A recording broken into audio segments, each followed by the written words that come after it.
Alright, y'all, I just finished another book that I've got to talk about, and that is The Whisper Man by Alex North. As of right now, this is sitting at like an 8 out of 10, simply because I literally just finished it. So that is subject to change, but I really, really enjoyed it.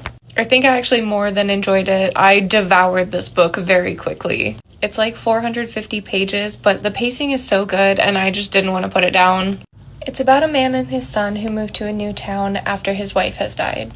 And what he doesn't know is this town 20 years ago had a serial killer who targeted young boys called the Whisper Man. Now, the Whisper Man was caught and he is still in prison, but shortly after this father and son get settled in the town, another young boy goes missing, and the crime bears some striking similarities to those committed by the Whisper Man. There are rumors that he had an accomplice that may still be out there, or there's perhaps a copycat. So this is a crime thriller that has like a race against the clock type of element. And I thought the story and the pacing and the characters were all really engaging. It's told through a few different perspectives. We have the dad, Tom, Jake, his kid, and then 2 police officers who are working on this case. For me, jumping between this many different perspectives can be very hit or miss. But it wasn't like we were jumping to different times. It seemed everybody was kind of moving parallel with each other. Each perspective kept moving the plot forward. And like I said, the pacing was very, very good.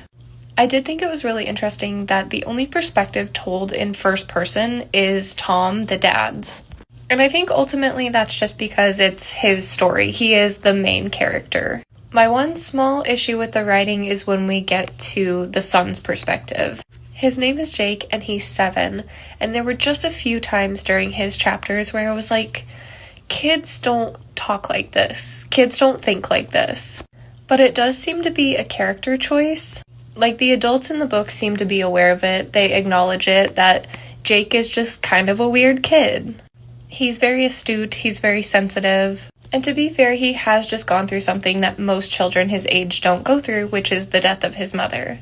So I can look past it because it seems to be intentional, rather than just someone who doesn't know how to write children well. There were so many times I had full body chills because it was just so creepy, or I was just full of dread because of the tension. And then there were times that I had tears in my eyes because of the relationship between these characters, particularly the relationships between fathers and sons in this book. I really enjoyed this one. It was a really entertaining read. There were definitely some twists I did not see coming that had my jaw on the floor. So if you enjoy thrillers, definitely give this one a read.